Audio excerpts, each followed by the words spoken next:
پاکستان نے اس کا جواب ابھی تک نہیں دیا. تو یہ نہیں ہے کہ پاکستان کوئی اور، میں سمجھتی ہوں کہ کوئی ملٹری ایکشن لے گا، اور لینے کی ضرورت ہی نہیں ہے. لیکن میں نہیں سمجھتی کہ کوئی جلدی میں کوئی اس قسم کی کوئی ڈپلومیٹک انیشیٹو ہوگا جس سے کہ جو مسئلے مسائل ہیں دونوں ملکوں کے درمیان وہ ریزالو ہوں گے. میں سمجھتی ہوں اس وقت کچھ ٹائم لگے گا. نہیں، ان کو تو کوئی پرابلم نہیں، پرابلم تو ہمیں ہے ان سے. ان کا تو صرف یہ ایشو ہے کہ وہ ٹی ٹی پی کے ساتھ اپنے جو کنیکشن ہے اس کو بریک نہیں کرنا چاہتے. ان کے جو تعلقات ہیں آپس میں، جو آئیڈیولوجیکل بھی ہیں، آپ کہہ لیجئے ایتھنک بھی ہیں، پشتون ہیں وہ دونوں، تو بہت سارے فرنٹس پہ آپ یہ کہہ سکتے ہیں کہ ان کے کنیکشنز جو ہیں وہ نہیں توڑنا چاہتے، اور یہی مسئلہ ہے. تو اس سے پھر لگتا یہی ہے کہ کچھ نہ کچھ ڈفرینٹ کرنا پڑے گا. میرا خیال ہے پہلے ہمیں نظر ڈالنی چاہیے کہ پاکستان اور جو طالبان اتھارٹیز ہیں ان کے درمیان کیا مذاکرات ہوتے رہے. کچھ کا آپ نے ذکر کیا ہے، لیکن پچھلے 3 سال سے جب سے طالبان واپس اقتدار میں آئے ہیں تب سے ہی شروع میں تو پاکستان کی توقع یہ تھی کہ ان کا واپس اقتدار کو سنبھالنا، اس سے پاکستان کے جو سیکیورٹی کے مسئلے مسائل ہیں وہ حل ہو جائیں گے. تو یہ تو اسٹریٹجک آپ کہہ سکتے ہیں مس کیلکولیشن نکلی، اگر کسی کا یہ خیال تھا. اس کے بعد پاکستان مختلف راؤنڈز ہوئے مذاکرات کے طالبان اتھارٹیز کے ساتھ، جس میں کہ یہ پاکستان نے بار بار کہا کہ آپ کو ٹی ٹی پی کو کسی طرح سے ڈسارم کرنا ہے، ان کو کنٹین کرنا ہے، ان کو رین ان کرنا ہے. لیکن اس کے برعکس جو ہوتا رہا وہ آپ کے سامنے ہے کہ سرج ہوتی رہی ٹیررسٹ اٹیکس کی، جو کہ اوریجنیٹ جنہوں نے کیا ظاہر ہے افغان سوئل سے. اور پاکستان کا بار بار یہ کہنا اور یاد دلانا، مختلف وقتوں پہ طالبان لیڈرز ڈفرینٹ چیزیں کہتے تھے پاکستان کو. کبھی کہتے تھے ہمیں وقت دیں پھر ہم کر لیں گے کچھ ان کو کنٹرول، پھر کہتے تھے کہ کچھ پیسہ دیں تاکہ ہم ان کو ری لوکیٹ کریں بارڈر سے دور. پھر وہ کہتے تھے کہ دیکھیں ہمارے لیے ذرا مشکل ہے، آپ ذرا زور زیادہ لگائیں، اس لیے کہ ظاہر ہے آپ کی تو بڑی اسٹرانگ فوج ہے جو ان کو سنبھال سکتی ہے جب وہ کراس کرتے ہیں اگر آپ کے ملک میں. تو یہ تو سارے پھر بہانے نکلے. تو اس سے ظاہر ہے پاکستان کی جو پیشنس ہے وہ ایگزاسٹ ہوتی رہی. اور پھر ایسے وقت آ گیا جب کہ پاکستان نے پھر کہنا شروع کیا طالبان لیڈرز کو کہ دیکھیں اگر ہماری طرف ایسے اٹیکس ہوتے ہیں جو کراس بارڈر اٹیکس ہوتے ہیں جس میں کہ ہمارے سیکیورٹی پرسنل کی بہت جانیں جاتی ہیں، پھر ہمارا یہ رائٹ ہوگا کہ ہم اٹیکس، کراس بارڈر اٹیکس ہم کریں ان کے ٹھکانوں کو ٹارگٹ بنانے کے لیے. اور یہ ہوتا رہا. کچھ پاکستان نے اکنالج نہیں کیا کہ پاکستان نے اسٹرائکس کی، اور ایک آدھ دفعہ پاکستان نے یہ اکنالج کیا کہ ہاں ہم نے اسٹرائک کیا ہے at a T T P hideout. تو یہ جو کرنٹ تناؤ ہے، ٹینشن جو ہوئی ہیں، کلیش ہوا ہے، اس میں تو شروع تو اسی بات سے ہوا کہ طالبان نے یہ الزام لگایا کہ پاکستان نے ایک اسٹرائک کی ہے کابل پہ، اور پھر اس کے بدلے انہوں نے کہا جی ہم ایکشن لیں گے. اور یہ بہت ہی بڑی غلطی نکلی طالبان اتھارٹیز کی، بیکاز انہوں نے بارڈر میں یعنی کہ آل along دا بارڈر انہوں نے مختلف پوسٹ پہ حملہ کیا. پھر اس کا جواب آپ کے سامنے ہے، پاکستان نے پھر اس کا بہت ہی سخت جواب دیا اور بہت سارے پوسٹ کو کیپچر بھی کر لیا. تو اب ہم اس پوائنٹ پہ ہیں.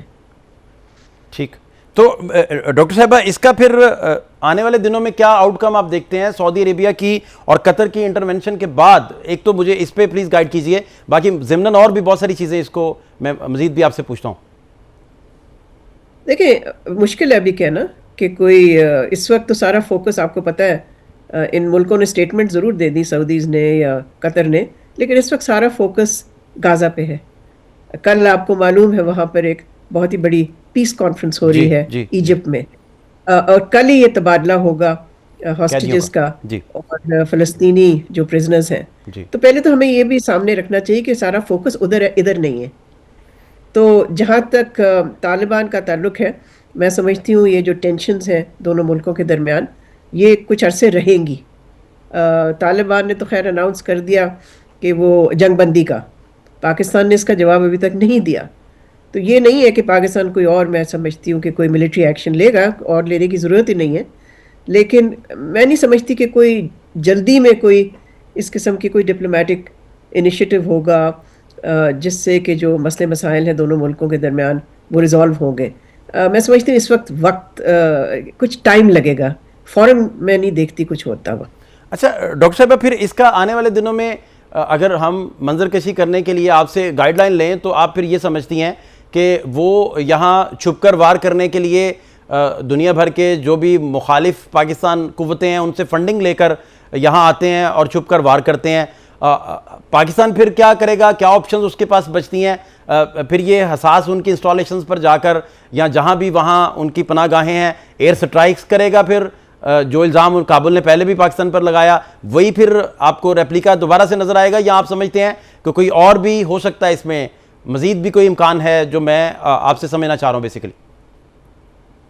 دیکھیں، ابھی پچھلے ایک سال میں پاکستان نے کافی اپنا جو لیوریج ہے خاص طور پہ تجارت کے حوالے سے وہ استعمال کیا، ٹھیک. اور یہ سٹرائکس بھی ہوتی رہیں آن اینڈ آف ان کے ٹھکانوں پہ. لیکن اس کا حل تو پھر دیکھیں، ہر چیز کا حل مذاکرات سے ہی نکلتا ہے.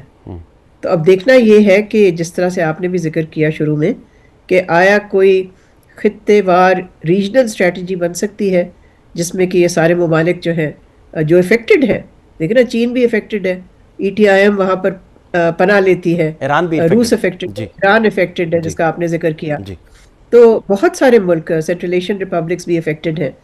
تو اب سوال یہ پیدا ہوتا ہے کہ کیا کوئی ریجنل اسٹریٹجی بن سکتی ہے جس کے تحت ایسا پریشر ڈالا جائے افغان عبوری حکومت میں کہ وہ اس پہ ایکٹ کریں.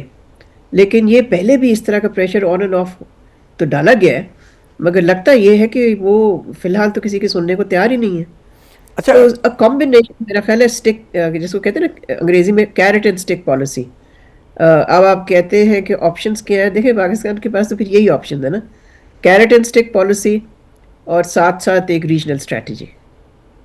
بالکل بالکل صحیح ہے. دوسرا ڈاکٹر صاحبہ، قطر کی تو بیس، امریکہ کی وہاں بیس ہے، وہ تو ڈائریکٹ افغانستان کی سرزمین پر حملوں کے لیے استعمال ہوتی رہی، لیکن قطر میں ہی بیٹھ کر افغانستان والے جو ہیں طالبان جو ہیں وہ مذاکرات کرتے رہے.